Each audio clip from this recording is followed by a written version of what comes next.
안녕하세요. 저는 68살 윤정이라고 합니다. 기가 막힌 제 사연. 한번 들어보시겠어요? 벌써 30년도 더 된 이야기예요. 그날 남편이 다른 여자를 집으로 데려왔습니다. 그리고 저는 눈이 펑펑 내리던 겨울밤 그대로 문 밖으로 쫓겨났어요. 신발 한 짝도 제대로 못 신은 채 말이에요. 그날 이후 저는 세상에서 사라진 사람처럼 살았어요. 울고 일하고 버티면서요. 그런데 말이죠. 얼마 전 정말 운명처럼 그 두 사람을 다시 만났습니다. 30해 만이었죠. 그 두 년 놈 말입니다. 이야기를 꺼내려니 아직도 심장이 떨리네요. 그래도 이제는 말할 수 있을 것 같아요. 제 인생의 가장 속 시원했던 순간. 그럼 시작해 보겠습니다. 그 시절 저는요, 참 착한 아내였어요.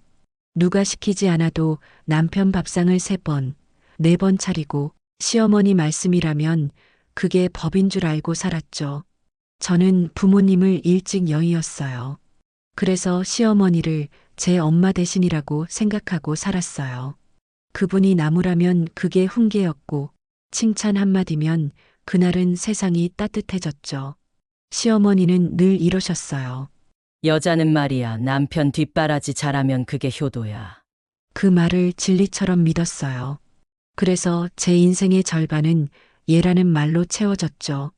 제 남편이었던 박영호 씨는 건설업을 했어요. 처음엔 성실했어요. 퇴근길에 고등어 한 마리 사오던 그 시절엔 그래도 제 눈을 피하며 미안한 표정을 지을 줄 알았죠. 정이야, 이번 달은 좀 빠듯하다. 그래도 우리 집 지키는 건 내 덕분이야. 그 말 한마디에 다음날 새벽 4시에 일어나 도시락을 싸고 신랑 양말까지 다려놓던 사람이 저였어요. 그런데요, 사람 마음이란 게 참 간사하더라고요. 돈이 조금 붙으니까 눈빛이 달라지더군요. 고마워는 사라지고 당연하지가 그 자리를 차지했죠. 남편은 사업으로 돈을 좀 만지더니 술이 늘고 늦게 들어오는 날이 많아졌어요. 그럴 때마다 온갖 냄새를 달고 왔죠. 어느 날은 저녁상을 차려놓고 기다렸는데 새벽 2시가 다 되어 들어오더군요. 넥타이는 구겨지고 코트에선 낯선 향수 냄새가 진동을 했어요. 제가 조심스레 물었죠. 왜 이렇게 늦었어요? 그랬더니 한숨을 쉬며 이러는 거예요. 거래처 사장들이랑 한잔했어. 남자가 사업하면 그럴 수도 있지. 그래도 요즘 술자리가 너무 잦은 것 같아요. 그랬더니 아우, 또 시작이네.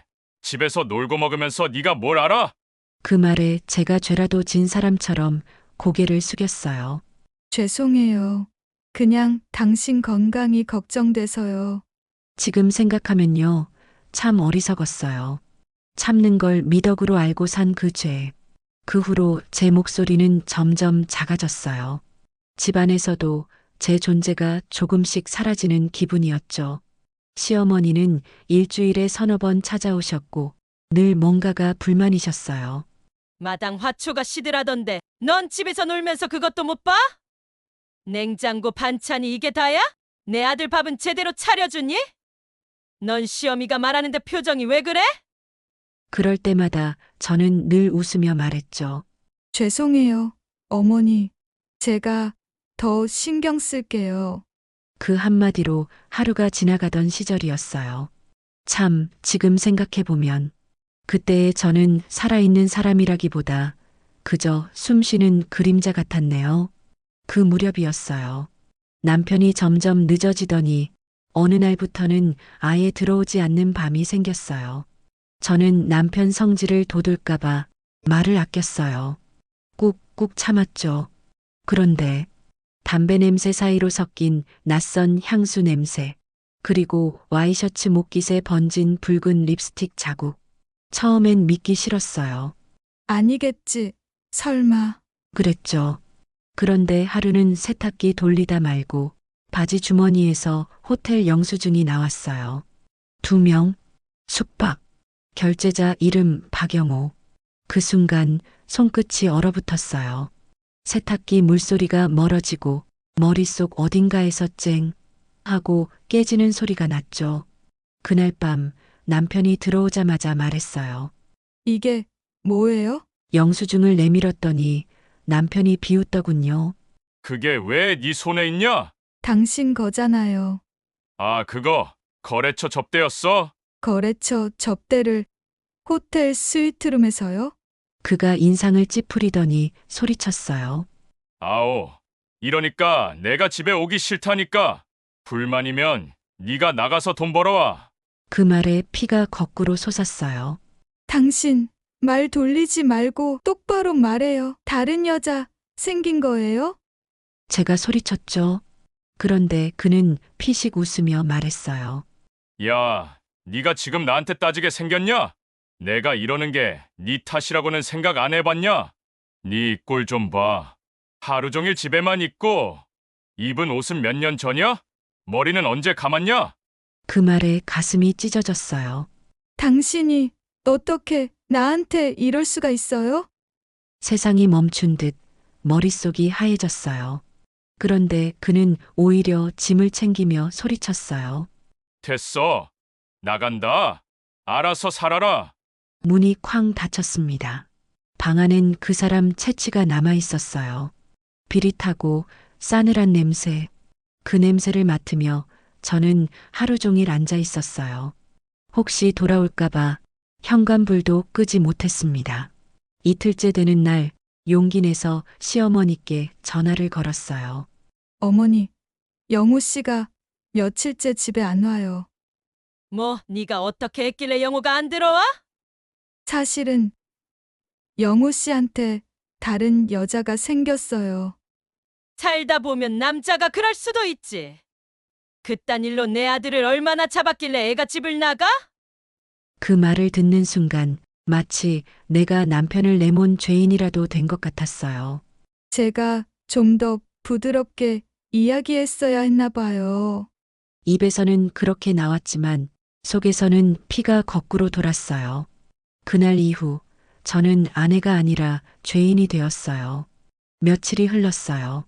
남편은 여전히 돌아오지 않았고 그가 입던 코트는 벽걸이에 그대로 걸려 있었습니다. 저는 하루에도 몇 번씩 그 코트를 만져봤어요. 혹시라도 냄새가 남아있을까 싶어서요. 그 냄새가 밉고 또 그립더군요. 그날은 유난히 추운 밤이었어요. 하늘에서 눈이 펑펑 쏟아지던 날, 저는 평소처럼 밥을 차리고 있었어요. 습관처럼 찌개를 끓이고 식탁보를 펴고 숟가락을 2개 놓았죠. 그런데 문이 열렸어요. 영우 씨? 심장이 쿵 하고 내려앉았어요. 그가 돌아온 줄 알았거든요. 그런데 그 뒤로 한 여자가 따라 들어오더군요. 낯선 코트, 진한 향수, 그리고 눈에 띄게 젊은 얼굴. 그 여자는 집안을 훑어보며 말했어요. 어머, 자기 집 되게 넓다. 근데 인테리어가 너무 촌스러워. 내가 좀 바꿔도 되지? 저는 아무 말도 못했어요. 그저 멍하니 남편을 봤죠.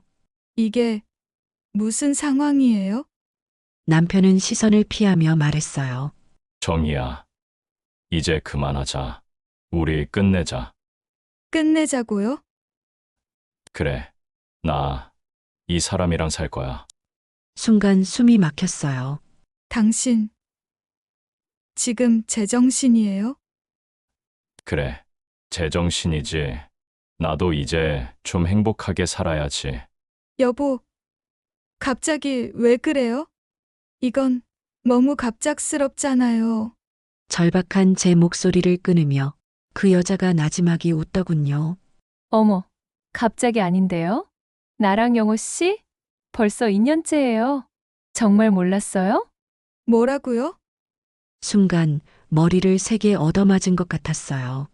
그 여자는 남편에게 팔짱을 끼며 말했어요. 자기 말대로 진짜 답답한 여자네? 이런 여자랑 속 터져서 어떻게 살았어? 그녀는 나를 한심한 듯 내려다보며 비웃음 가득한 얼굴로 속삭였어요. 언니, 이제 좀 정리하시죠? 그 순간 세상이 기울었어요. 귀에서는 웅 하는 소리만 들리고 손끝이 떨렸어요. 나가! 남편이 낮고 단단한 목소리로 말했어요. 나가라니까. 저는 그대로 바닥에 주저앉았어요. 차가운 마룻바닥 위로 끊임없이 눈물이 떨어졌어요. 여보, 제발 이러지 마요. 그 여자가 코웃음 치며 말했어요. 구질구질하네, 진짜. 저는 마지막 희망을 붙잡고 말했어요. 어머니한테라도 말씀드릴 거예요. 어머니가 이걸 아시면 그런데 남편의 한마디에 다리가 풀렸어요. 세상이 무너졌어요. 우리 어머니 벌써 알고 계셔. 정의는 미련하고 쓸모없다고 하시던데. 그 한마디, 그게 마지막이었어요. 현관으로 끌려가다시피 나왔어요. 눈이 펑펑 내리고 있었어요. 신발 한 짝은 현관 안에, 한 짝은 눈밭 위에 있었죠. 손에는 아무것도 들려있지 않았어요. 문이 닫혔어요. 찰칵. 그 소리가 그렇게 크게 들릴 줄 몰랐어요. 그렇게 저는 버려졌습니다. 내 가장 젊은 시절을 바쳐 뒷바라지했던 남편에게, 진리라고 믿었던 시어머니에게, 그리고 세상에게. 그렇게 쫓겨난 저는 눈밭에 한참을 앉아 울고 있었어요. 눈이 내리는 건지 눈물이 흐르는 건지 분간이 안 됐죠. 손끝이 얼어서 감각이 없었고 입술은 터져 피가 맺혀 있었어요. 그때 제 입에서 이런 말이 새어나왔어요. 이젠 진짜 끝이구나. 그런데 죽으란 법은 없더라고요. 그때 어디선가 목소리가 들려왔어요. 아가씨, 괜찮아? 고개를 들었더니 손수레를 밀고 가던 노점상 할머니 한 분이 서 계셨어요. 군고구마 냄새가 살짝 풍기더군요. 이 추운 날씨에 거기 왜 그러고 있어? 그제서야 제가 얼마나 비참한 꼴인지 보였어요. 신발 한 짝은 벗겨지고 코트 단추는 떨어져 있고 저는 얼떨결에 웃었어요. 그냥요.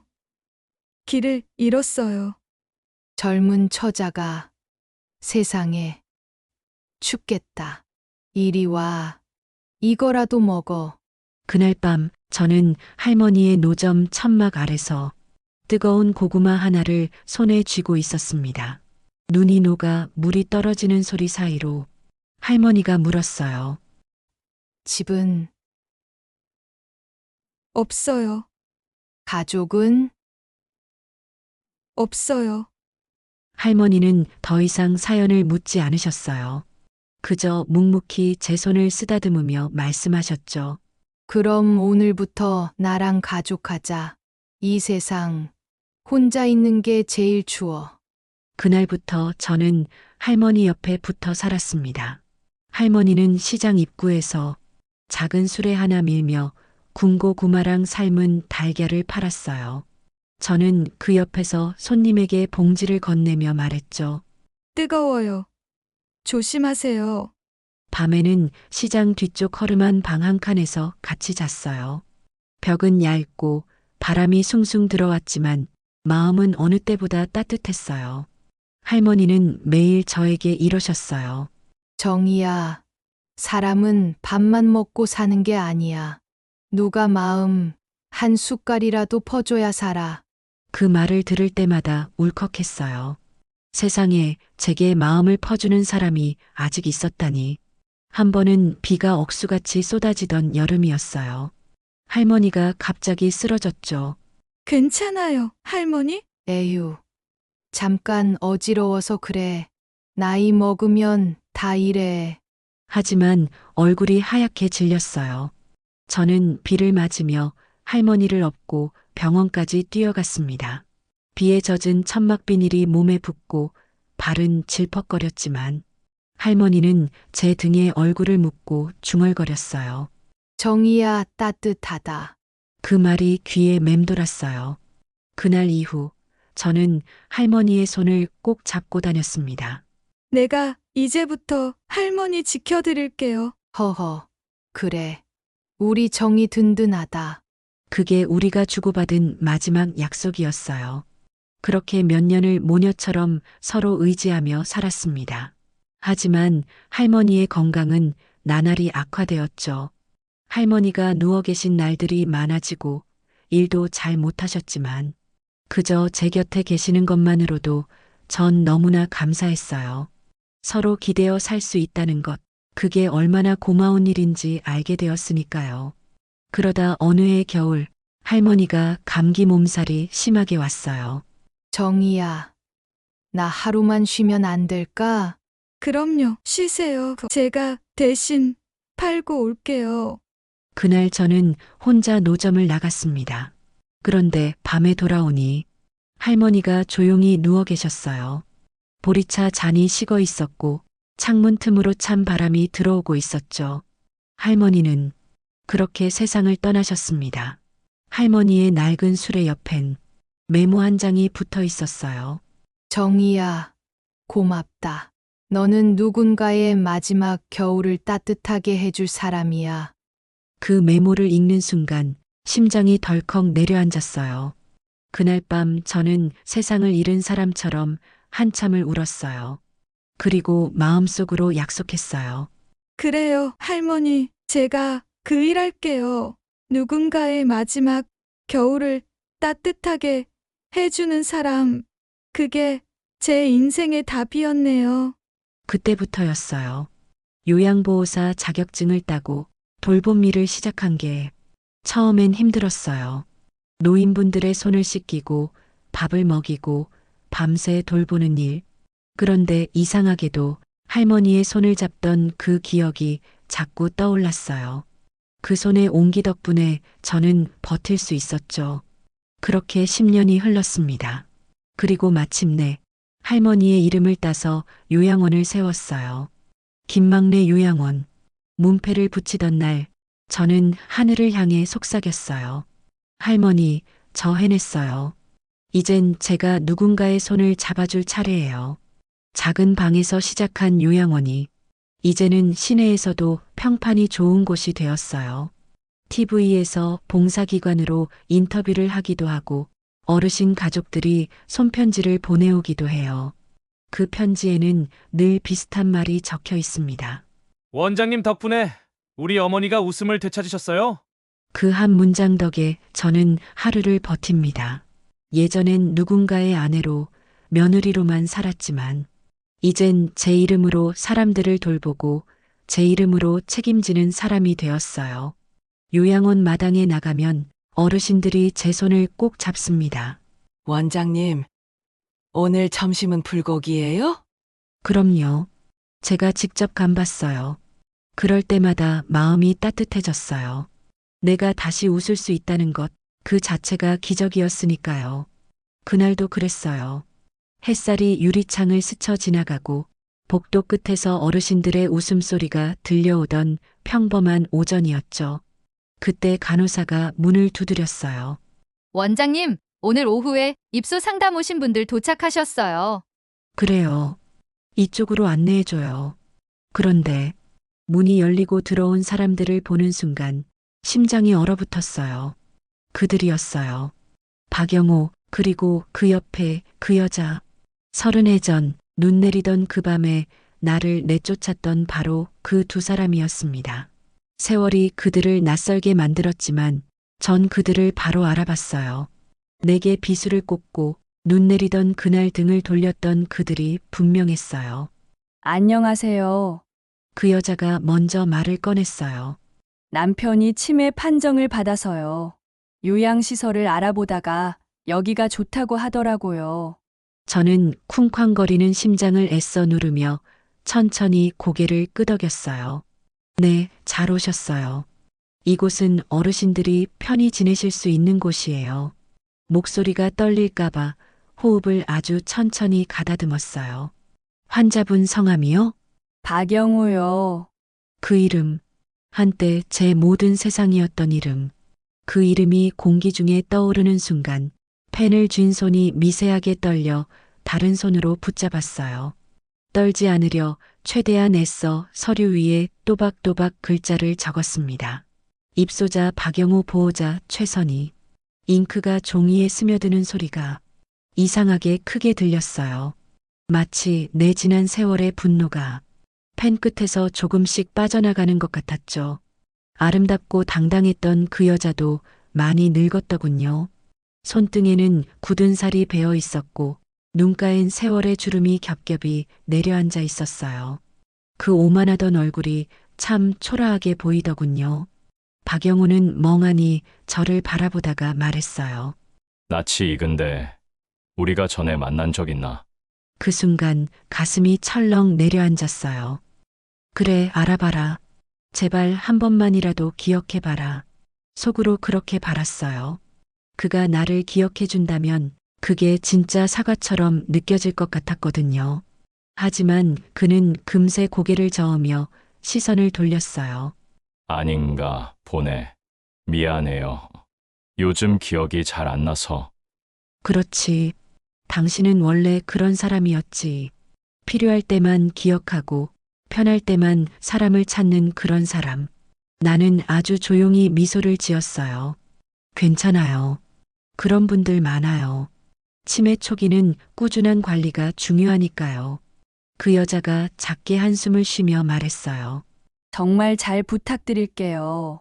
이 사람 요즘은 밥도 잘 안 먹고 밤마다 나가려고 해서.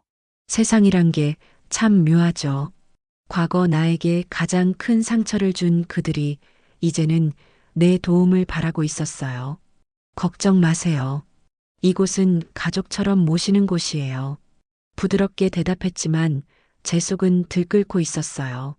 아픈 갈래의 감정들이 뒤엉켜 심장 속에서 박동을 만들었죠.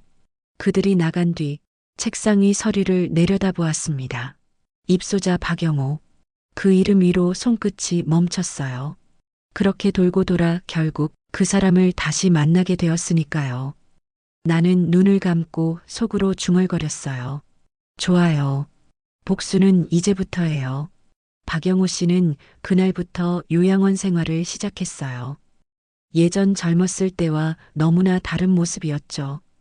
식사 시간이 되어도 밥을 몇 숟갈 뜨다 젓가락을 내려놓고 밤이면 창밖을 멍하니 바라보다가 무언가를 중얼거렸습니다. 며칠 후 그 여자가 찾아왔어요. 옷차림은 여전히 깔끔했지만 예전처럼 당당하지는 않았어요. 손에는 값싼 과일 바구니 하나가 들려 있었죠.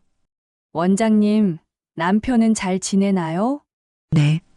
기본적인 생활은 하시지만 늘 혼자 계세요. 자꾸 뭔가를 중얼거리시던데 외롭지 않게 가족이 자주 찾아와 주면 좋을 것 같아요. 그 말을 듣자 그녀는 작게 한숨을 내쉬었어요. 이내 눈치를 보듯 조심스럽게 입을 열었죠. 사실 요즘 제 형편이 좀 어렵거든요. 일을 쉴 수 없는 상황이라서요. 저는 미소를 지으며 고개를 끄덕였어요. 그렇다면 어쩔 수 없죠. 제가 알아서 하겠습니다. 순간 그녀와 눈빛이 마주쳤습니다. 서늘하고 어딘가 당황한 기색이 스쳤어요. 알아서요? 아, 예, 감사합니다. 그 여자는 말끝을 흐리며 급히 자리를 떠났어요. 그 뒷모습을 보며 문득 생각이 들었어요. 혹시 나를 알아봤을까? 이유가 뭐였든 그날 이후 그녀는 다시는 요양원에 오지 않았습니다. 사정이 생겨서 당분간 못 간다는 전화 한 통만 남기고 결국 연락도 끊겼죠. 나를 버린 이유였던 그 여자가 이젠 당신을 버렸어.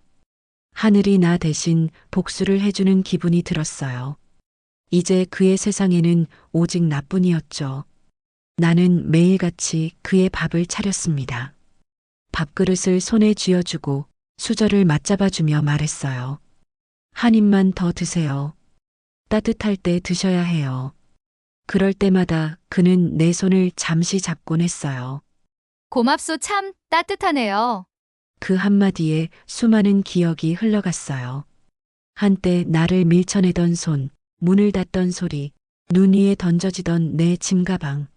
하지만 이상하게도 그 순간 눈물이 나지 않았어요. 내 안의 모든 감정은 이미 소진된 듯 그저 조용히 따뜻했어요. 이게 바로 내가 택한 복수였어요. 그가 나를 몰라본 채 내 손에 밥을 얻어먹는 그날들. 그날이 쌓여갈수록 나는 조금씩 자유로워졌습니다. 나는 자유로워졌지만 박영호 씨의 상태는 날이 갈수록 나빠졌어요. 처음엔 간단한 대화라도 나누곤 했는데 이제는 하루 종일 허공만 바라보며 알 수 없는 뭔가를 계속 중얼거렸죠. 저는 수건으로 얼굴을 닦아주고 그의 약을 챙겼습니다. 박영호 씨, 오늘은 미음이에요. 그는 눈을 반쯤 감은 채 뭔가를 또 중얼거렸어요. 대체 자꾸 뭐라고 중얼거리는 건지 몰랐어요. 하지만 곧 알게 되었죠. 봄이 막 시작되려던 무렵이었어요. 요양원 마당에 매화가 조금씩 피어나던 날이었죠. 그날도 저는 식당에서 어르신들 식사를 챙기고 있었어요. 그때 간호사가 다급히 뛰어왔어요. 원장님, 박영호 어르신이 갑자기 이름을 부르세요. 이름이요? 네. 계속 정희야, 정희야 하시는데 원장님 성함이 정희시죠? 그 말을 듣는 순간 온몸의 피가 천천히 식는 기분이었어요. 그가 기억하고 있는 걸까? 아니면 단지 치매 속에 망상이 남긴 잔상일까? 저는 조용히 병실 앞에 섰습니다. 그때 문틈 사이로 낮은 목소리가 들려왔어요. 정이야. 그동안 중얼거리던 게 내 이름이었어? 저는 들어가지 못하고 손잡이를 잡은 채 한참을 서 있었습니다. 그리고 그때 문틈 사이로 그의 목소리가 이어졌어요. 정이야. 나 그때 겁이 났어. 돈이 생기니까. 세상이 다 내 거 같았어. 그 여잔 그냥 도피였어. 너 없으면 안 되는 걸. 그땐 너무 늦게 알았어. 그의 목소리는 점점 떨렸어요. 그 말 하나하나가 가슴을 쳤습니다. 그는 나를 보지 못했어요. 허공 어딘가를 바라보며 자신의 그림자에게 고백하듯 중얼거렸죠. 나는 그 자리에 그대로 얼어붙은 채 손잡이를 꼭 쥐었습니다. 눈물이 고였지만 울지 않았어요. 그래요. 이게 바로 벌이에요. 그가 가장 두려워하던 죄책감, 그게 이제야 그를 삼키는구나. 저는 조용히 병실 문을 닫고 돌아섰어요. 그의 낮은 목소리가 복도 끝까지 따라왔습니다. 정이야, 미안해, 미안해. 며칠 동안 박영호 씨는 깊은 잠에 빠져 있었어요. 식사도 거부하고 눈도 제대로 뜨지 못했죠. 의사도 고개를 저었습니다. 이제 얼마 남지 않았습니다. 그 말을 듣는데 저는 놀랍게도 담담했어요. 이제 정말 모든 게 끝나가는구나. 그런 생각이 들었죠. 그리고 그날 아침이었습니다. 봄 햇살이 요양원 커튼 사이로 스며들던 시간, 간호사가 뛰어왔어요. 원장님, 박영호 어르신이 눈을 떴어요. 저는 급히 병실로 달려갔습니다. 그는 희미한 눈빛으로 저를 바라보고 있었어요. 그 눈 속엔 잠시지만 분명한 정신이 깃들어 있었죠. 정이야. 그가 떨리는 목소리로 제 이름을 불렀습니다. 그 순간 세상이 멈춘 듯 했어요. 그토록 듣기 싫었던 그 이름이 이상하게도 가슴 깊숙이 울렸습니다. 너였구나. 정말 너였구나. 그는 눈을 감았다 뜨며 울먹였어요. 그날 내가 얼마나 비겁했는지. 그날 밤 눈이 그렇게 내렸는데 그 천사 같던 너한테 그런 짓을 하다니. 너를 생각하면서 하루도 편한 날이 없었어. 저는 아무 말도 하지 않았어요. 그저 조용히 그를 바라봤습니다. 그가 울면서 제 손을 붙잡았어요. 정이야, 미안하다. 너를 그렇게 보내고 평생을 후회했어. 그의 손이 점점 차가워지고 있었어요. 저는 천천히 그의 손을 감싸주었어요. 그리고 아주 부드럽게 조용히 말했죠. 괜찮아요.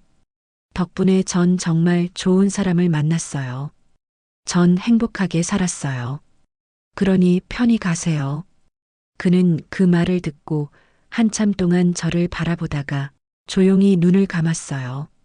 입술이 미세하게 떨리더니 마지막 숨이 흘러나왔습니다. 따뜻하네, 정이야. 그 한마디를 끝으로 그는 조용히 떠났습니다. 장례식 날 아무도 오지 않았어요. 사진 속 그는 낯설 만큼 작고 초라했어요. 저는 국화 한 송이를 그의 사진 앞에 올려놓으며 천천히 속삭였습니다. 나는 이제 정말 홀가분해요. 당신도 홀가분하게 가세요. 요양원 마당에 나서니 봄바람이 불고 있었습니다. 벚꽃잎이 흩날리며 제 어깨 위로 내려앉았죠. 그때 문득 김막내 할머니의 목소리가 들리는 듯 했어요. 정이야, 잘했어. 그게 진짜 복수야. 저는 하늘을 올려다보며 미소 지었어요. 오래된 겨울이 끝나고 진짜 봄이 온 날이었죠. 지금까지 제 이야기를 들어주셔서 감사합니다. 사람은요, 연약해 보일지라도 다른 누군가를 따뜻하게 품을 수 있는 존재인 것 같아요. 저는 이제 미움 대신 평화를 택했습니다. 용서는 상대를 위한 게 아니라 결국 나를 자유롭게 만드는 일이더라고요. 오늘 제 이야기가 누군가의 오래된 겨울에도 작은 봄바람이 되어주길 바랍니다. 68세 박정희님의 사연이었습니다. 구독과 좋아요는 저에게 큰 힘이 됩니다. 감사합니다. 늘 행복하세요.